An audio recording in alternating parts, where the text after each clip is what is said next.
Dans les montagnes du nord de l'Espagne vit toujours une légende du monde sauvage.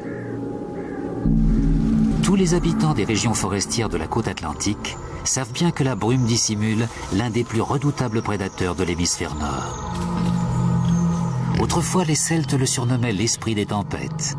Et aujourd'hui encore, personne ici ne doute de la suprématie du chasseur des vents.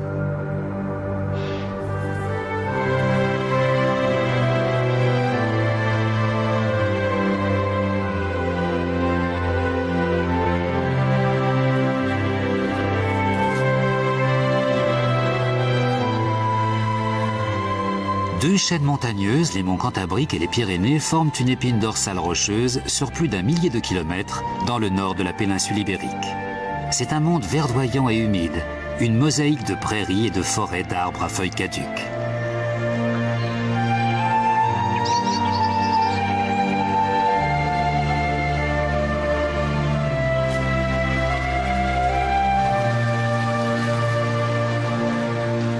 À la fin de l'été, les jours raccourcissent progressivement, annonçant les premières neiges.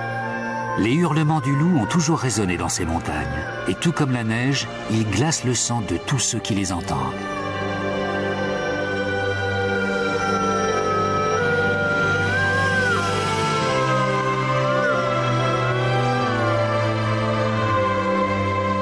Ces cris sont un ciment social, un hymne propre à chaque famille de loups, et aucun de ses membres ne peut résister à la tentation de se joindre au cœur de son clan.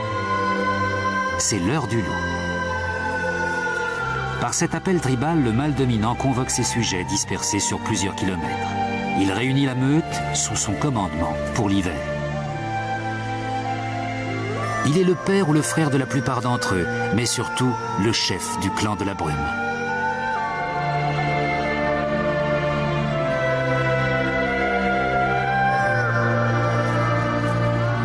Ce sont des loups ibériques, l'une des espèces les plus pures, mais aussi l'une des plus nombreuses de toute l'Europe.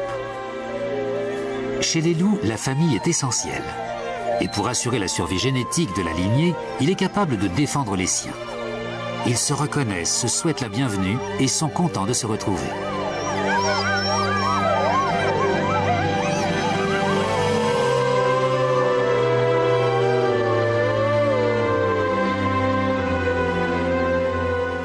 Les lieux de rencontre de ces loups sont de véritables sanctuaires où les générations successives reviennent régulièrement. Les autochtones les appellent les cuisines des loups, et certains de ces endroits sont utilisés depuis plus d'une vingtaine d'années.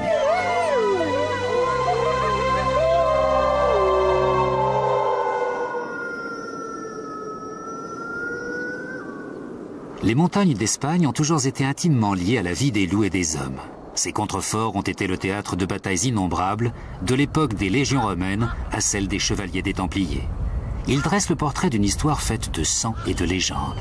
Les mythes ancestraux ont fait du loup bien plus qu'un simple prédateur.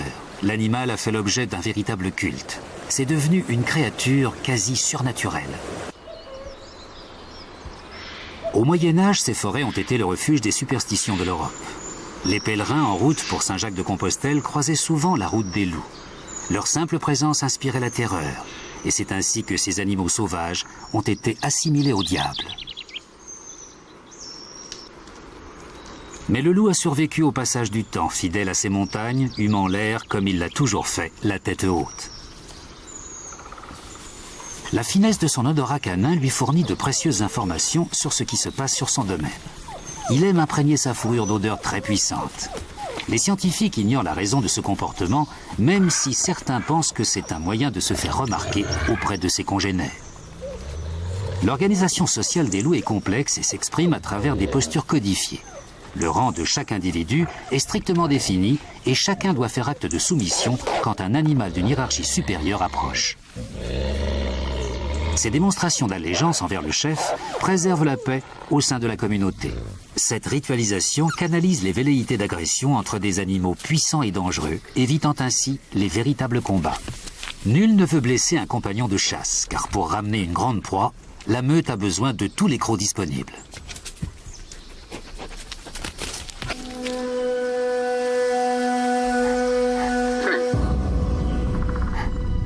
Le loup éclaireur a repéré une trace olfactive, l'odeur caractéristique des cerfs. Immédiatement, tous les autres interprètent ces signaux. Ils comprennent la situation en s'observant les uns les autres.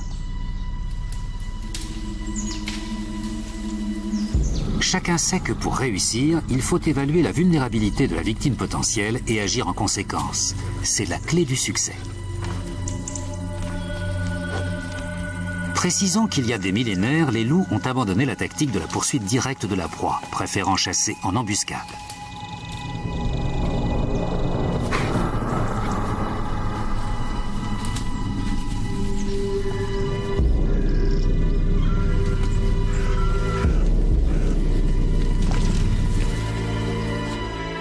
Les loups observent les proies, cherchant à déceler le moindre signe de faiblesse. Un prédateur malin sait comment jauger la situation en déchiffrant tous les symptômes de vulnérabilité. Autrefois, on racontait que le regard d'un loup pouvait paralyser sa cible, l'empêcher de s'enfuir en glaçant son sang. Mais c'est une légende.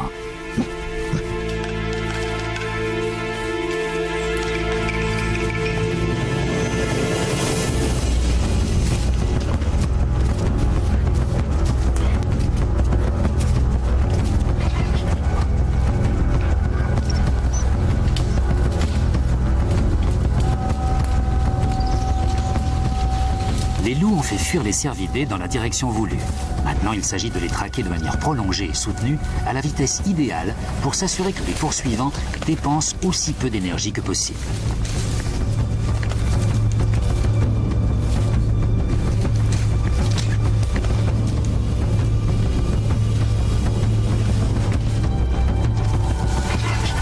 Un loup peut courir ainsi pendant plusieurs heures grâce à sa grande cavité thoracique, ses petites griffes et son exceptionnelle endurance.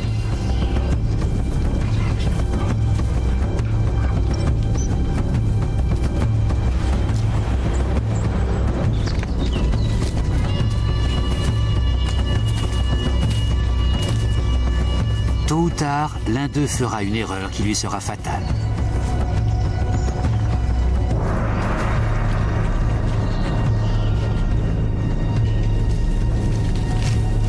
La chasse coordonnée en meute est l'une des raisons du succès des loups dans l'histoire de l'évolution. C'est le fruit de leur système de communication très élaboré.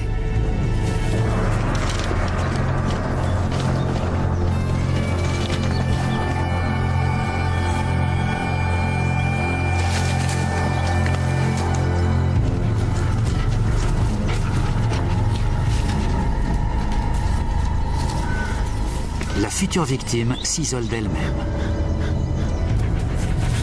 Seule, séparée du reste du groupe, ses chances de survie sont tout simplement nulles. Elle se jette littéralement dans la gueule du loup.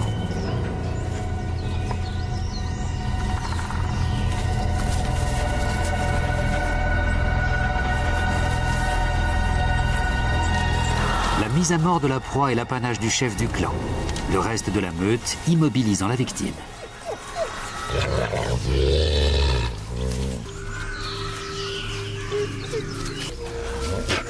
Maintenant, le chef doit imposer son autorité. Son rang lui confère le privilège de manger en premier, mais tous les autres loups ont le cœur battant, ivres de ce succès de chasseur. Après l'excitation de la traque, ils ont toutes les peines du monde à retrouver un peu de calme aussi vite.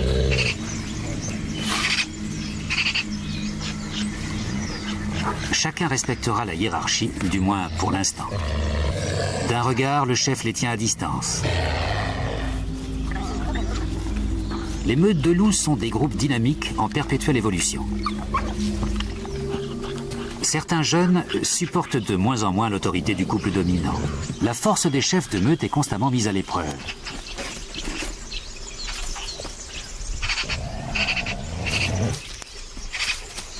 Aujourd'hui, les loups de rang inférieur n'auront même pas le droit de se rassasier car le chef a décidé qu'il fallait partir immédiatement. Quand le calme revient sur les lieux du drame sanglant, la vie reprend son cours parmi les autres habitants de la forêt. Pour les pies, cet événement est une aubaine. Pour les autres, c'est une simple interruption. Les campagnols se déplacent le long de petits sentiers qui traversent les champs indétectables par ceux dont le regard scrute sans cesse les alentours. Mais quelqu'un d'autre prévoit de tirer parti de la situation. Ce chat sauvage est repéré par une sentinelle qui alerte immédiatement son compagnon.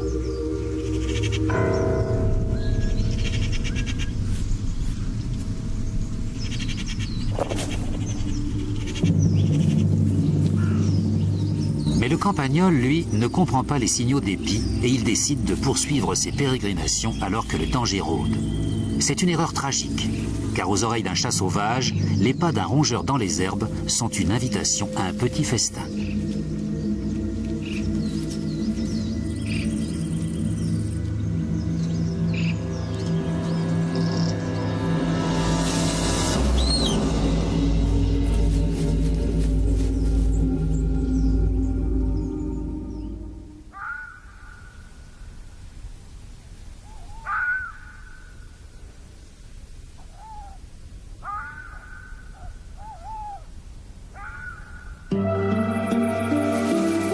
La nuit, plusieurs loups de la meute qui n'ont pas pu manger plus tôt s'approchent de la carcasse.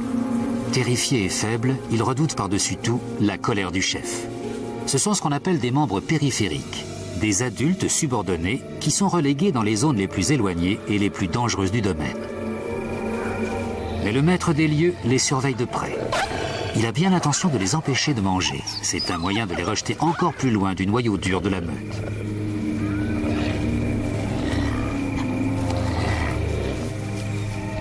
Cette fois, même les grognements ne sont pas une mise en garde suffisante et 3 des guerriers du clan manquent de plus en plus de respect à leur chef. Quand une meute en arrive à ses extrémités, elle n'est plus viable. Le groupe doit savoir s'autoréguler afin de rétablir l'ordre et de pacifier les relations entre chacun. Certains loups de rang inférieur décident de défier le mâle dominant. Les autres n'ont aucun espoir d'améliorer leur sort dans la meute, soit parce qu'ils sont trop jeunes, soit au contraire parce que ce sont des vétérans meurtris et usés par leurs exploits d'autrefois. Mais dans ce cas, des loups peuvent conclure un pacte. Un jeune mâle soumis et un vieux plus aguerri qui n'a presque plus le droit de se nourrir peuvent unir leurs forces pour se détacher du groupe dans le but de se construire un avenir meilleur.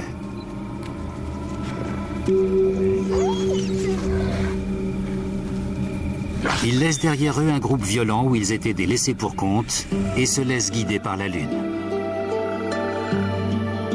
Ils vont devenir ce que les biologistes appellent des individus flottants, des fugueurs sans meute attitrés en quête d'un nouveau territoire. Le vieux loup va enseigner aux jeunes tout ce qu'il doit savoir et la première leçon est sur le point de commencer.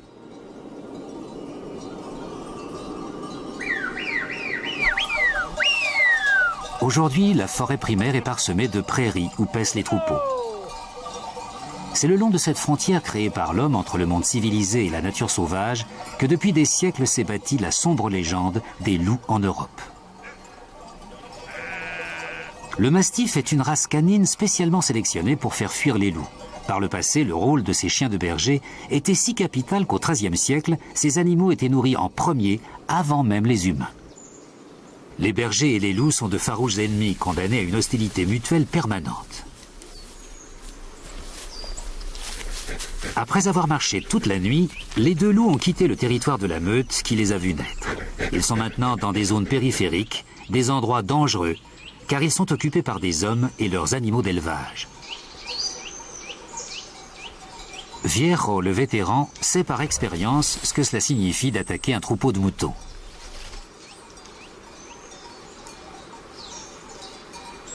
Pour Lobo, le jeune, c'est le début de l'apprentissage. Il est nerveux car il sent la nourriture toute proche et il a toujours une faim de loup.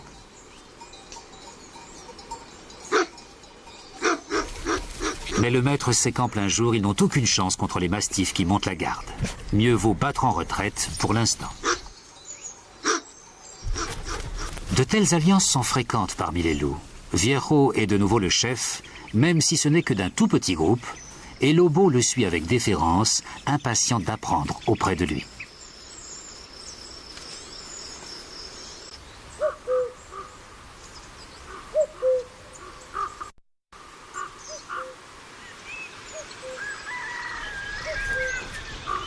Les loups possèdent une grande capacité d'apprentissage qui diminue progressivement avec l'âge. Cela leur permet d'interpréter les signaux humains. Il y a des années, Viejo est venu ici. Il a déjà été un loup flottant et il se souvient de ce qu'il faut faire pour obtenir à manger. Il faut attendre que le soleil se couche. Ces expériences que les jeunes apprennent des anciens comprennent ce que l'on a appelé une véritable culture des loups, spécifique à chaque région du monde où ils vivent. Ici, en Espagne, les loups partagent avec les hommes une passion pour le raisin.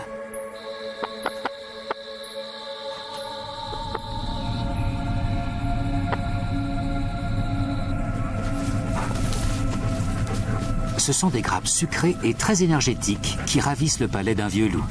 Mais les vignes sont également gardées et donc très dangereuses pour les pillards.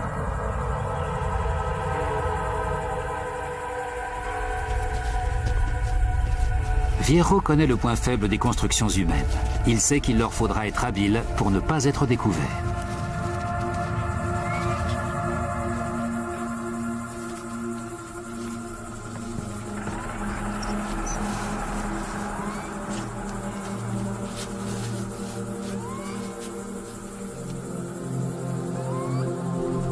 Mais Lobo est assailli par une foule de senteurs qui lui font peur. L'odeur du fer, des chiens et des hommes. Malgré tout, il a confiance en son maître et il le suit.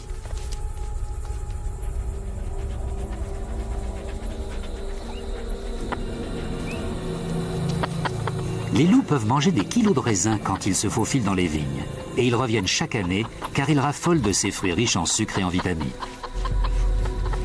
Curieusement, les légendes n'évoquent pas cette coutume, préférant répandre l'idée que les loups viennent ici pour tuer.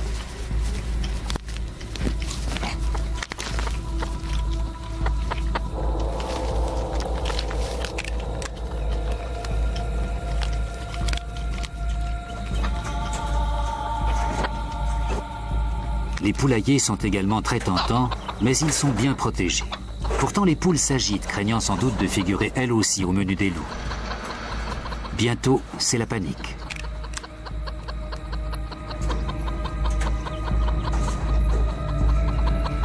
Il est peut-être temps de retourner se mettre à couvert.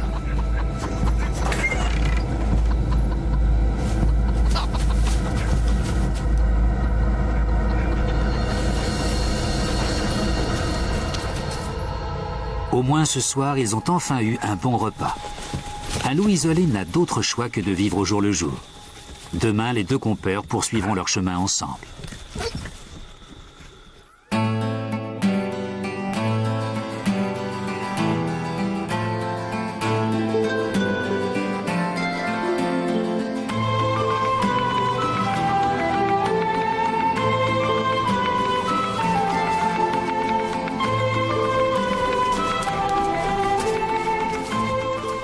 Il parcourt plus de 30 km par jour, toujours en direction du coucher du soleil. Il se déplace dans la journée pour éviter les autres loups et peu à peu, le lien qui les unit se renforce.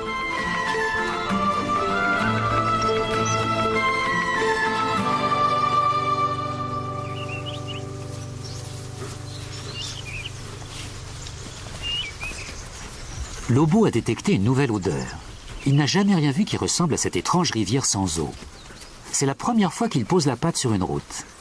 Les loups tentent toujours de suivre les chemins demandant la plus faible dépense d'énergie, si bien que leurs trajets sont souvent les mêmes que ceux des hommes. Viejo sait qu'il est facile de marcher le long du bitume. En outre, sur la route, ils ont toutes les chances de trouver des carcasses à manger. Mais il est aussi conscient des dangers qui les menacent.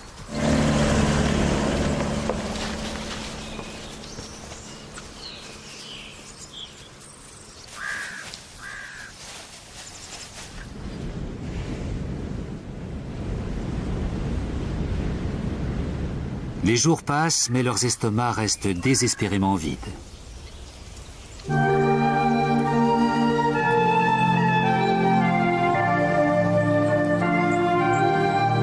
La faim accompagne ces loups errants à chaque pas. Tous les jours, ils risquent de mourir, car les seules terres encore disponibles sont justement celles dont personne ne veut, celles où les proies sont rares, des paysages désertiques pour les chasseurs. Ils doivent éviter les humains, les chiens et les autres loups. Peut-être ne trouveront-ils jamais leur terre promise, mais tant qu'il leur reste un peu de force, ils continueront à la chercher.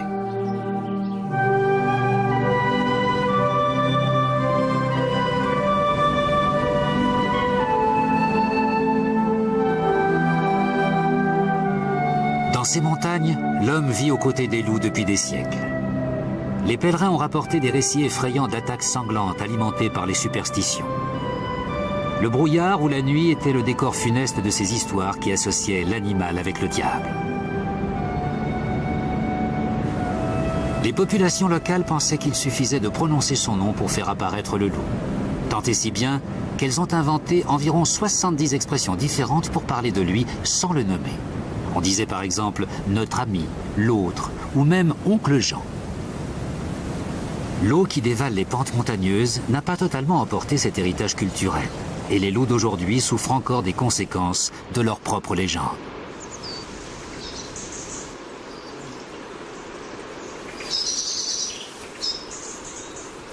Durant quelques jours, les deux loups ont subsisté en mangeant des fruits sauvages et de petits animaux trouvés en chemin. Ils sont parvenus à traverser les territoires de plusieurs meutes sans faire de mauvaises rencontres. Lobo poursuit sa formation et apprend les ruses de la survie dans des conditions extrêmes. Le maître marche devant, vers la rivière en crue. Dans les mares peu profondes, il sait qu'il trouvera quelque chose à se mettre sous la dent. Au programme du jour, une leçon de pêche.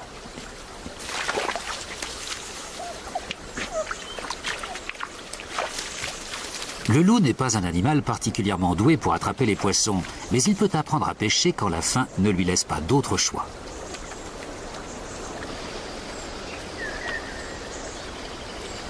C'est un spectacle rare. Utilisant une technique qui, bien que peu subtile, a le mérite d'être efficace, Viero provoque une telle confusion dans la mare qu'il contraint les truites à se mettre à découvert. Comme toujours, le loup harcèle ses proies en attendant qu'elles fassent un faux pas. Effectivement, comme le sert avant elle, une truite commet une erreur juste avant d'être attrapée.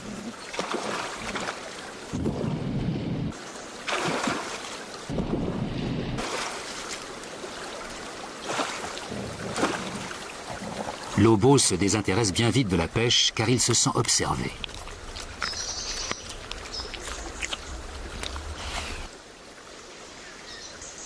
C'est au tour, ce rapace qui en temps normal boit et se baigne dans les points d'eau maintenant occupés par les loups, devra attendre ou aller ailleurs.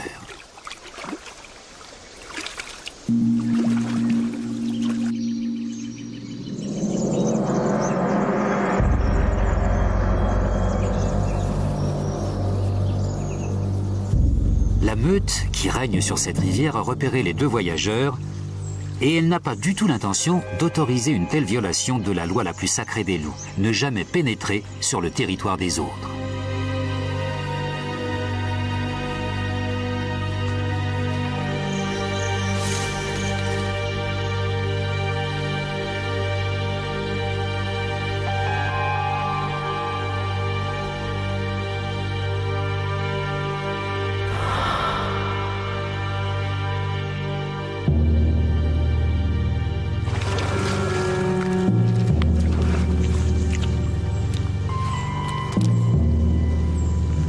Concentrés sur les poissons, les deux compagnons ne se rendent pas compte que les maîtres des lieux se sont déployés pour passer à l'attaque.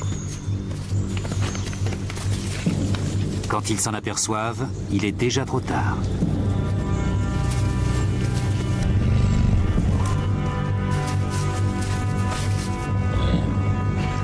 Il n'y a aucune échappatoire. Viero sait que la seule solution qu'il leur reste est de camper sur leur position et de se battre jusqu'à la mort.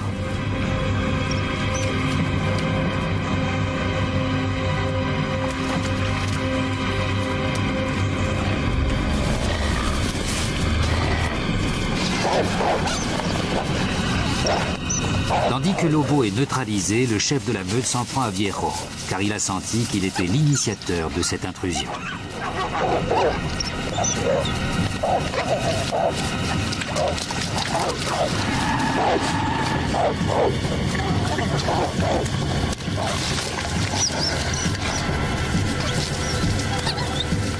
Lobo est incapable de se relever, pris au piège par un adversaire plus fort que lui. Maintenant, son maître reste son seul espoir.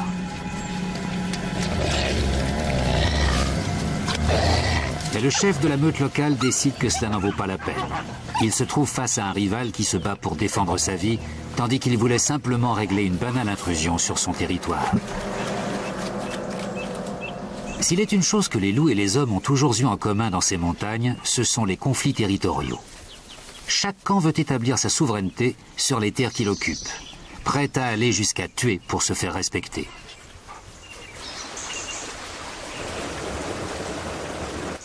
Pour ceux qui peuvent voler, se poser sur le sol n'est pas sans risque.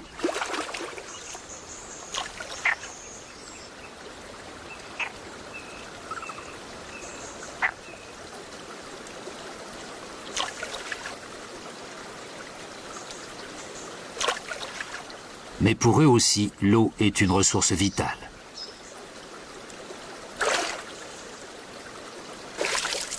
L'autour n'est pas dans son élément ici. Sa place est dans les airs et il regagne le ciel dès que possible.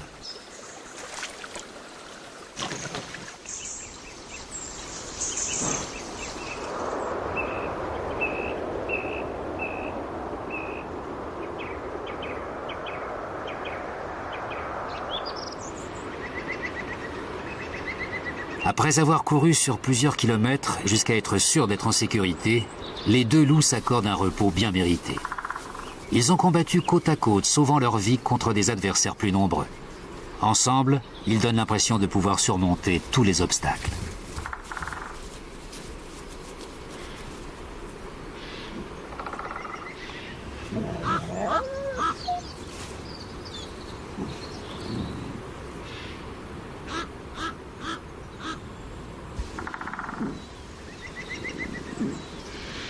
Le sommeil sert à fixer les expériences dans le cerveau complexe d'un mammifère.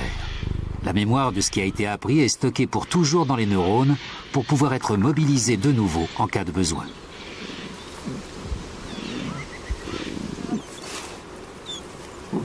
Bataille sanglante, partie de chasse ou témoignage d'affection, nul ne sait à quoi rêvent les loups.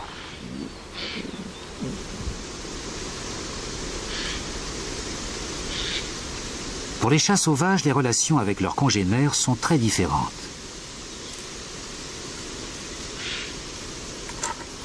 Les félins sont la deuxième famille de carnivores la plus prospère, mais contrairement aux canidés, ce sont presque tous des animaux solitaires. Ils ne se réunissent que pour se reproduire, et la saison des amours peut être dangereuse pour des individus peu portés sur la courtoisie.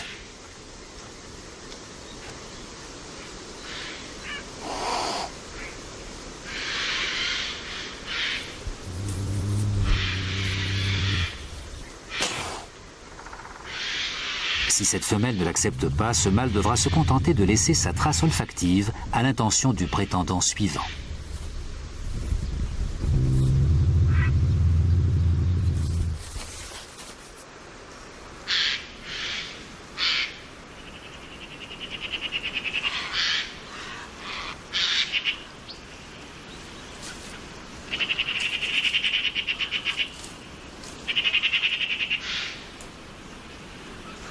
Quelques heures plus tard, des croassements tirent l'aubeau du sommeil. Il se passe quelque chose.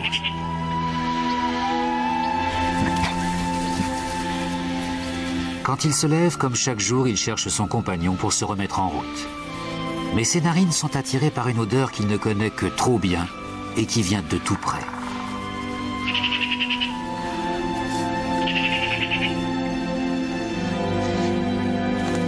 Le maître est mort. Son dernier enseignement aura été une leçon de courage.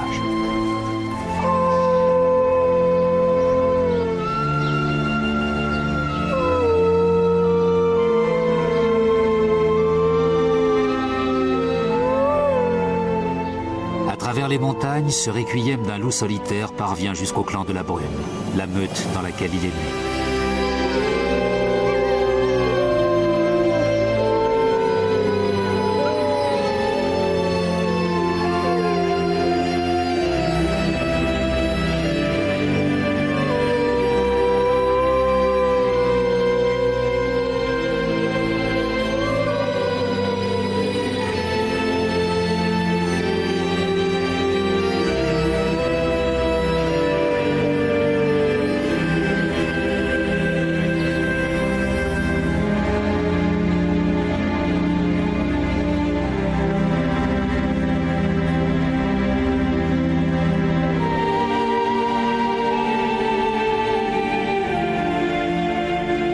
c'est l'absence. Désormais, le monde sera encore plus dangereux pour Lobo. Il devra faire face aux épreuves sans les conseils avisés de son tuteur. Il n'est plus qu'un loup errant persécuté de toutes parts. Il n'a plus de terre, plus de famille. Maintenant, il n'a plus que lui-même et ce que Viejo lui a légué.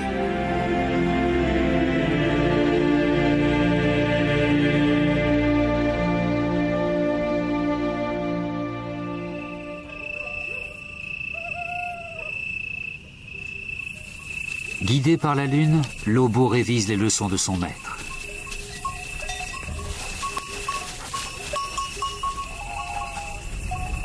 Il est tenaillé par la faim et le troupeau est une tentation irrésistible. Il a bien envie de tenter sa chance. Les moutons semblent très vulnérables, comme s'il suffisait de se servir. Mais le maître lui a enseigné la prudence. Le mastif est un excellent chien de garde.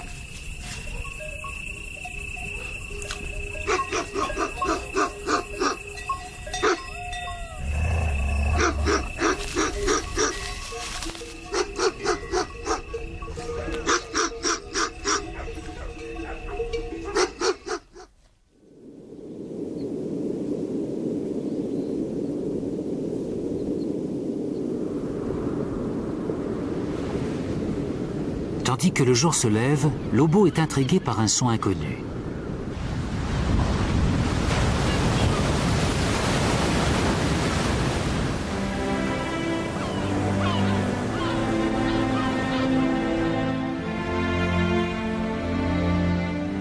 Derrière les derniers rochers, un horizon inconnu s'étend à perte de vue devant lui.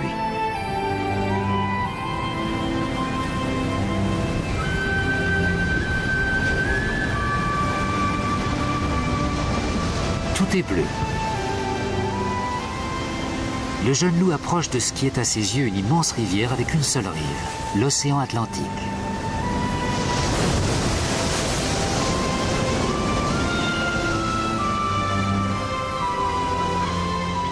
Ici, en Galice, il existe encore des populations de loups dont le territoire se trouve au bord de la mer. Mais pour Lobo, c'est une nouveauté. Les flots rugissants, le vent salé et ces nuées d'oiseaux blancs lui inspirent un mélange de crainte et de fascination.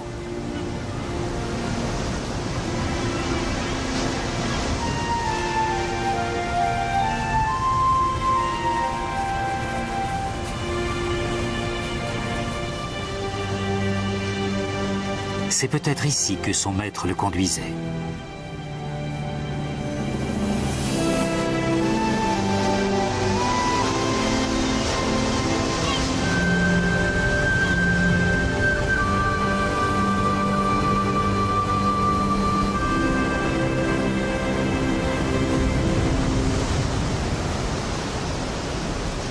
Il se souvient de l'épisode de la pêche aux truites. Si les petites mares contenaient de la nourriture, à n'en pas douter, le long de cette grande plage, il doit y avoir des proies encore plus imposantes. Le long de l'Atlantique, la zone intertidale, la partie de littoral découverte à marée basse, est un écosystème regorgeant de vie.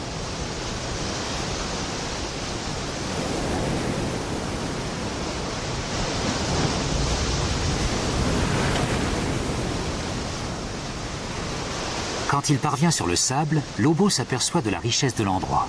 Mais la rive de cette étrange rivière remue violemment, comme si elle voulait l'engloutir.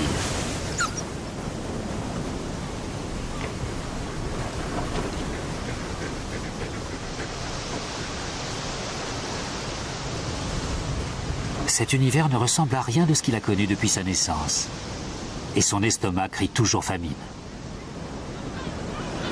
Après avoir marché plusieurs kilomètres, il aperçoit de la nourriture. La marée basse a déposé un cadeau marin, un drôle d'animal qui a l'allure d'un poisson et l'odeur d'un mammifère, un dauphin. La couche adipeuse superficielle, qui faisait office d'isolant thermique aux cétacés quand ils nageaient encore dans l'Atlantique, se révèle très nutritive pour un loup sous-alimenté. Cependant, par-dessus tous ces arômes exotiques, il en est un qu'il connaît par cœur. L'odeur des humains est partout sur la côte. Et dans la journée, cet endroit est bien trop exposé. Alors quand il a un peu calmé sa faim, il décide qu'il n'est pas prudent de rester trop longtemps dans les parages.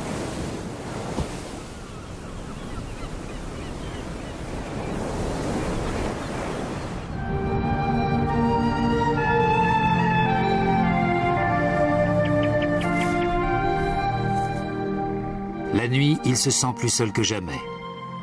Une fois rassasié, il a tout le loisir de constater un autre instinct qui brûle dans ses entrailles, celui de fonder une famille.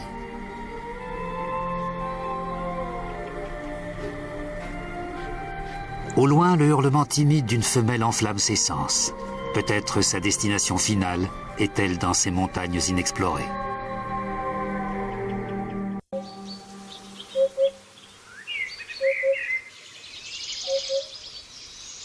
C'est le printemps dans la vallée. En cette saison, les montagnes fourmillent de jeunes mères dont la principale préoccupation est d'assurer la survie de leurs petits.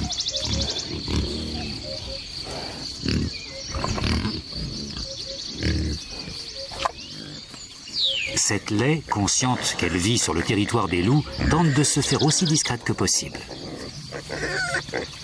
Autrefois, les sangliers étaient eux aussi des animaux totémiques pour les Celtes qui peuplaient ces montagnes.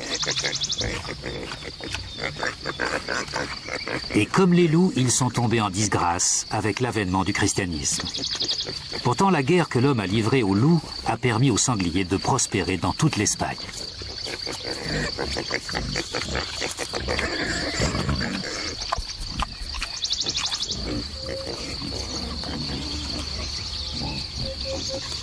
Cette vallée fourmille de proies et de cours d'eau. C'est le domaine d'une très grande meute, celle qu'on appelle le clan de la Côte. L'un des loups éclaireurs a localisé la famille de sangliers.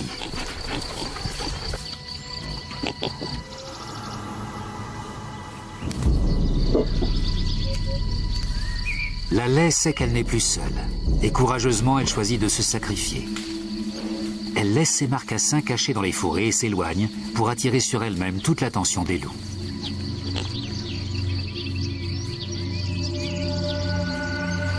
Un sanglier adulte est un terrible rival, capable de blesser ou même de tuer un loup.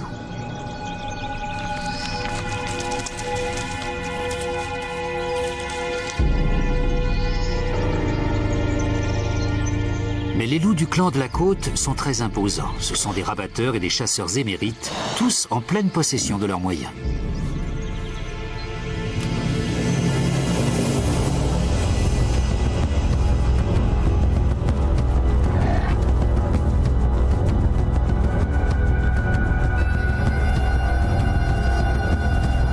La meute va bientôt se disperser pour permettre au couple dominant de se reproduire. Ce sera sans doute la dernière grande partie de chasse de la saison.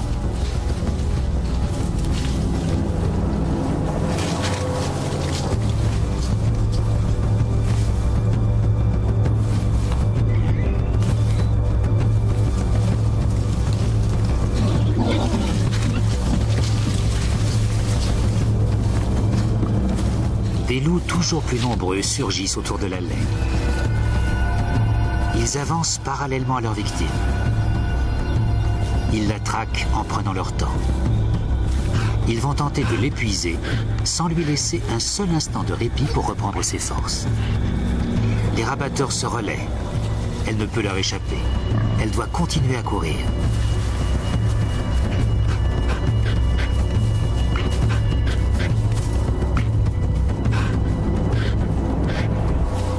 La courageuse femelle est à bout de force. Sans cesse, elle est pourchassée par un nouveau loup plein d'énergie.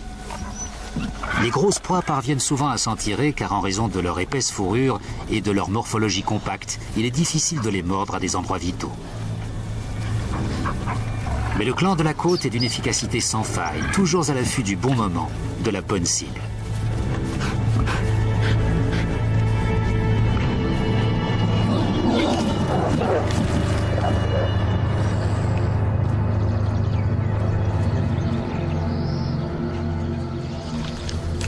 Avec la mort de la laie, les problèmes ne font que commencer.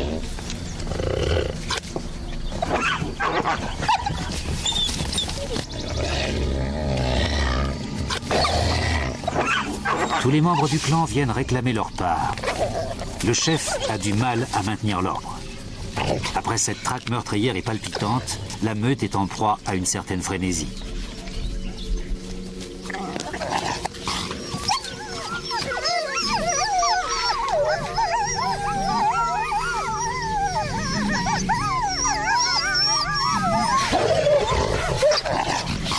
Tandis que les mâles se battent, une femelle sent la présence d'un étranger. C'est la femelle que Lobo a entendu hurler la veille.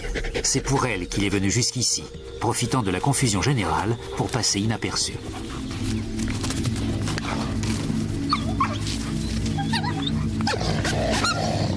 Lobo est attaqué par les mâles du clan. Quelques morsures suffisent à le convaincre qu'il n'a pas sa place dans cette meute.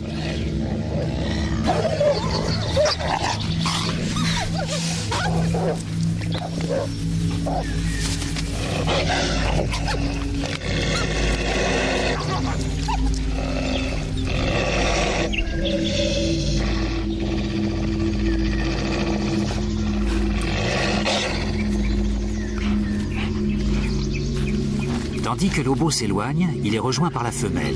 C'est une jeune louve de rang inférieur et personne dans la meute ne la regrettera. Pour tout dire, si quelques membres le quittent, le clan de la côte ne s'en portera que mieux. Ce départ est également avantageux pour elle sur le plan biologique, car dans le clan, elle n'aurait jamais eu le droit d'avoir des petits avant plusieurs années. En effet, les femelles subalternes peuvent au mieux espérer être des nourrices pour la progéniture des louves dominantes.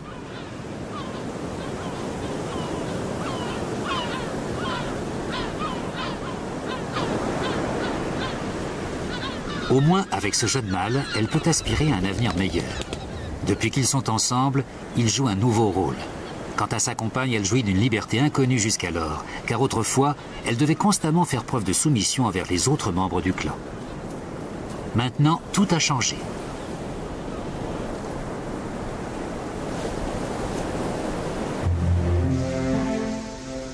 Les jours passent.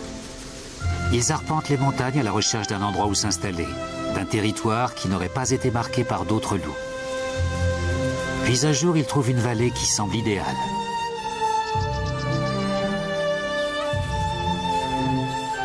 C'est une terre où tout semble possible. Chez les loups, la monogamie et la fidélité sont la règle. Contrairement aux autres carnivores, les loups sont généralement très tendres envers leurs partenaires pendant qu'ils se font la cour.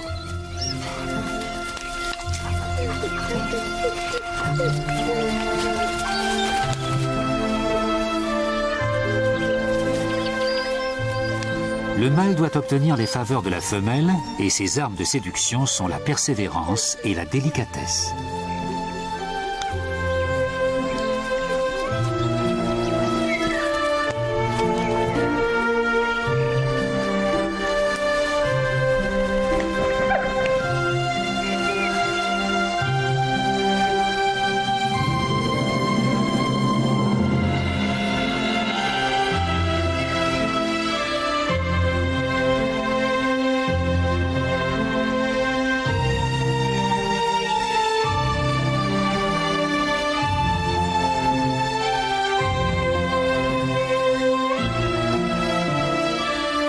Pour l'instant, une meute qui ne comprend que 2 individus ne peut pas espérer chasser de grosses proies.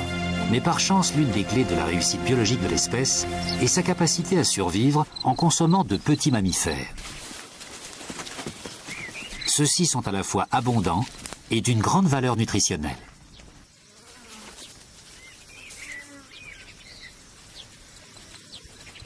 Dorénavant, les chats sauvages de la vallée seront bien obligés de partager leurs réserves de rongeurs.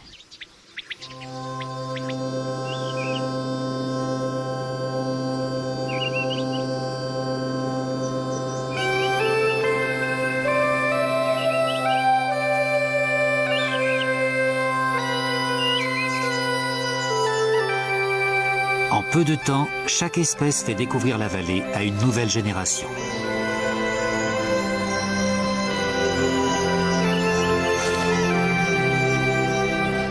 Les jeunes animaux ont beaucoup à apprendre.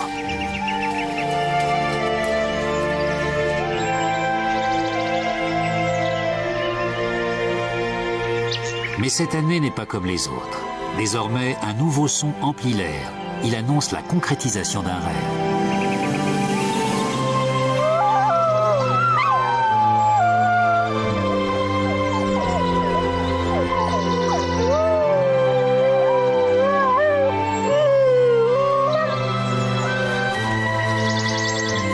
Maintenant, ils peuvent défier le vent avec leur propre hurlement, l'hymne qui clame haut et fort qu'une famille vit en ces lieux.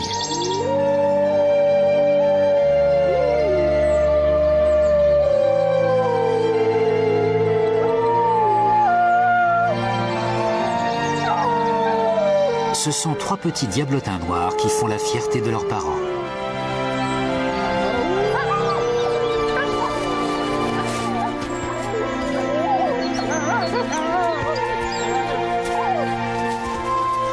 Lobo et sa compagne prendront soin d'eux, les nourriront et leur transmettront la culture des loups.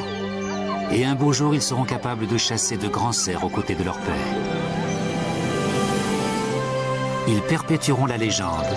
Et ce sera à eux de faire en sorte qu'à l'avenir, ces montagnes soient toujours le domaine des loups.